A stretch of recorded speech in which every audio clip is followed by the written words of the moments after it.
Ruslan. One of the other areas that I thought you were extremely gracious in terms of secondary issues was your probably the video I shared most of yours was your Bethel video, in that you were firm on your correction on stuff like modern day apostles and the way they view some of their positions in terms of the charismatic stuff. However, you would never call them heretics or wolf in sheep's clothing, right? And I think we don't see that enough in terms of engaging with folks that are a bit more charismatic, that it's always they're heretics, they're false teachers, they're wolves in sheep's clothing, that the tongues are pagan. Like I remember reading John MacArthur's study Bible commentary and he reading through 1 Corinthians and he's like, yeah, this was a pagan thing, it's demonic. And I'm just like how is this so wild? But in your video regarding Bethel, you were extremely gracious in not questioning their salvation and not questioning and not calling them heretics and false teachers, which is always thrown around loosely about everybody. This person's a heretic. It's always about a secondary issue. This person's a heretic, this person's a false teacher, this person's a wolf in sheep's clothing. I get called that all the time. That's hilarious that you would get called that.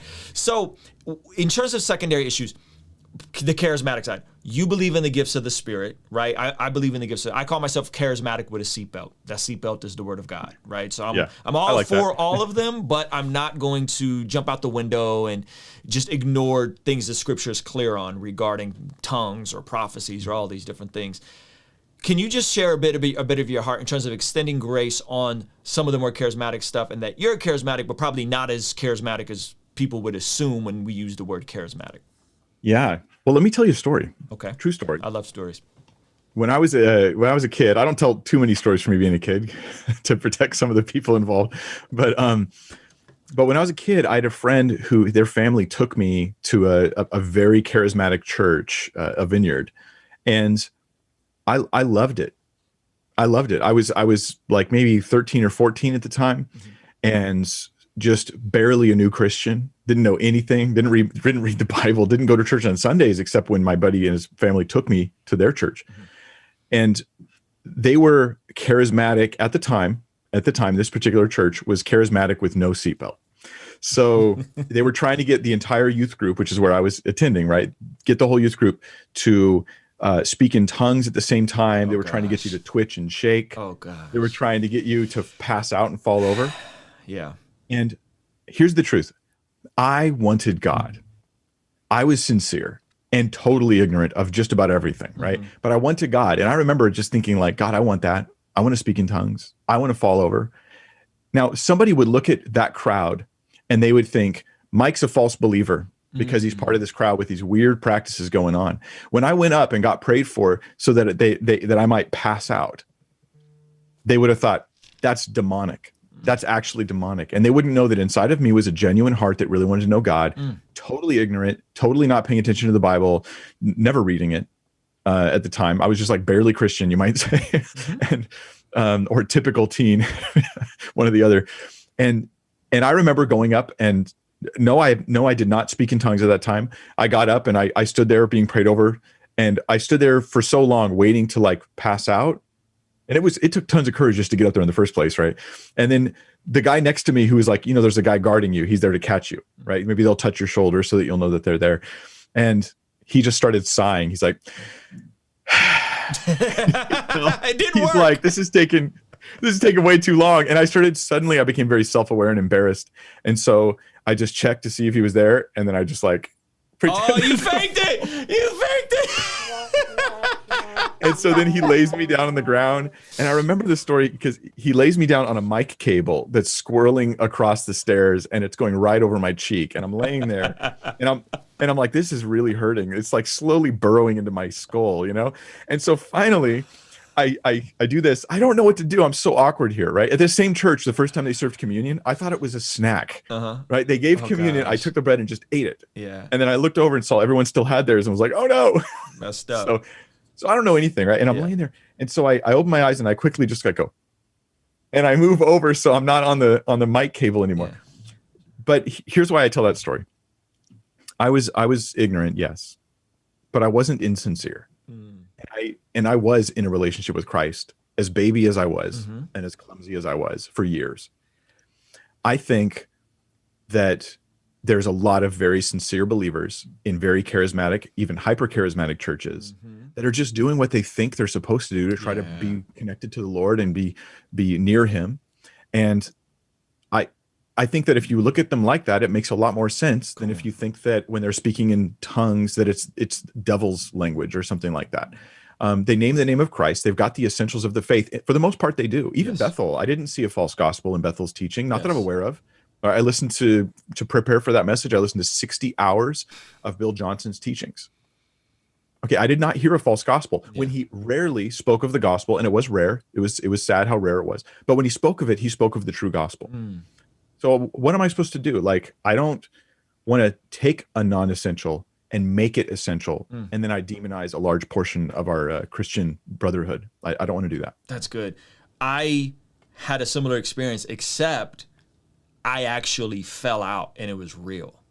Oh yeah, like full on. Tell me about it. I want to hear about it. So there was this apostolic church that so I'm originally from Azerbaijan. I came here as a refugee. I grew up in San Diego, and one of the only other families that moved from San Diego to Vista, I was with them, and they were extremely charismatic, like full on the whole deal. And are you in Vista now? Yeah, we're like not that far from each other. You're in SoCal, right? Yeah, like Long Beach. Yeah. So I'm in Vista. I went to high school in Vista. And so I go over there, and I was a new Christian, and I was believing, going to church, the whole bit. And they were far end of the spectrum. And I was there, and she, the mom, and Angela, who I've known for years, decades, was like, "Hey, have you ever spoken in tongues?" And I was like, "No." And she was like, "Well, like, come on." And I was like, "What are you talking about?" And so she's like, "Stand up." And we were in the middle of a Bible study. So I stood up, and she started praying for me.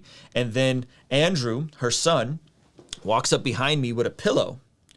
And I'm like, stop it. Like, stop. You know what I mean? That's what I'm thinking. And Mike, she full on prayed for me. And it was the weirdest thing ever. And laid hands on me, and my body went stiff. And I full on passed out.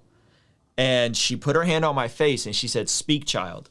And I prayed in tongues. And the same exact time, it was as real as ever. My buddy it didn't happen for him. He was like, he didn't even fall over. I full on fell over. It was super. And after that moment, something clicked, something shifted in my consciousness of sin, hearing from God in a different way, not like an audible voice of God. Some of you guys are gonna be like, "You hear no audible voice." No, it wasn't like an audible voice, but there was something different after that moment. And I've prayed in tongues after. It's not something I regularly do, but so that's why in my situation, and I don't know how many baptisms there are. Some of you guys go, "You're saying there's two?" I don't know what happened, but something happened, and I spoke in tongues, and all of a sudden I it was bizarre. It was the weirdest thing that ever happened to me, but it was definitely real, and it was definitely something that was a pivotal change. But like, my wife has never spoken in tongues. I don't think she's a JV Christian because she's never spoken in tongues. Some of my best friends who are incredible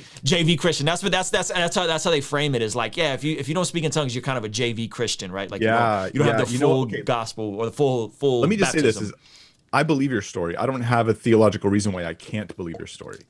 I'm slightly disposed to think that, like, shaking and losing control and pulse, like weird spazzy type behavior, that doesn't seem like the kind of thing that would be consistent with the work of the Spirit.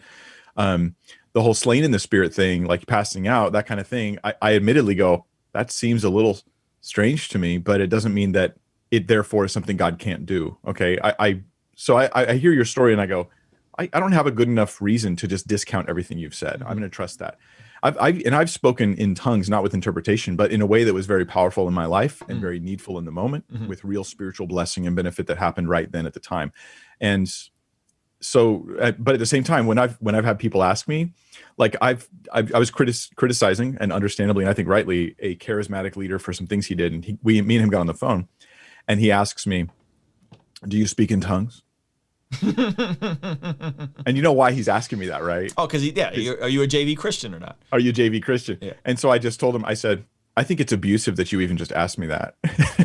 Yeah. And I could say, yes, I have, but I do think it's abusive. And whenever it's a test, if someone asks me if I speak in tongues and it's a test, I'm going to say, I'm not answering you, because I'm not going to propagate that kind of abuse of believers. The anxiety it creates for like people like your wife or something is really unhealthy.